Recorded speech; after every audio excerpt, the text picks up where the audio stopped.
ఎన్నికల ముందు ప్రకటించిన హామీలను నెరవేర్చాలని ప్రభుత్వాన్ని డిమాండ్ చేశారు ఎమ్మెల్సీ కవిత. ఇచ్చిన మాట తప్పడంలో కాంగ్రెస్ ముందు వరుసలో ఉంటుందని విమర్శించారు. జాగృతి మహిళా విభాగం కార్యకర్తలతో తన నివాసంలో సమావేశమైన కవిత మార్చి 8న నిర్వహించే మహిళా భేరీ పోస్టర్ ఆవిష్కరించారు. ఆ రోజున పెద్ద ఎత్తున నిరసన కార్యక్రమాలు చేపట్టాలని పిలుపునిచ్చారు.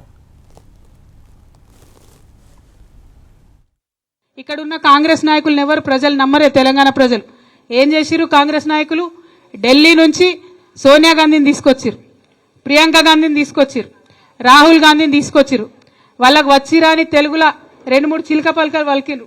ఏమన్నారు? మీకు ప్రతి మహిళకు 2500 రూపాయలు ఇస్తాం, ఖచ్చితంగా ఇస్తాం. సోనియమ్మ ఇగో ఇది నా గ్యారంటీ అని 6 గ్యారంటీలు సోనియమ్మ గారు ఇచ్చిరు.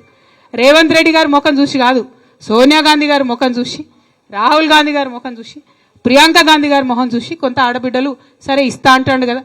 కేసీఆర్ సార్ 2000 ఆల్రెడీ ఇస్తున్నాడు, ఈయన 4000 ఇస్తా అంటుండు, ఈయన 2500 ఇస్తా అంటుండు అందరికీ ఆడపిల్లలకు అని చెప్పి సరే అవకాశం ఇద్దామని ప్రజలు అవకాశం ఇచ్చారు. కానీ ఇవాళ పరిస్థితి ఏమైంది? 14 నెలలు అయితే 2500 రూపాయలు ఎవరికి వస్తలేవు.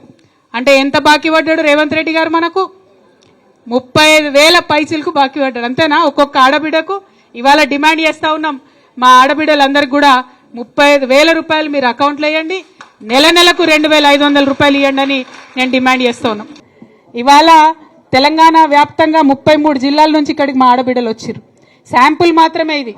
మార్చి 8 నాడు సినిమా అసలు ఉంటుంది. ఆ రోజు మహిళా శంఖారావం మనం చేయబోతా ఉన్నాం. ఇక్కడున్న కాంగ్రెస్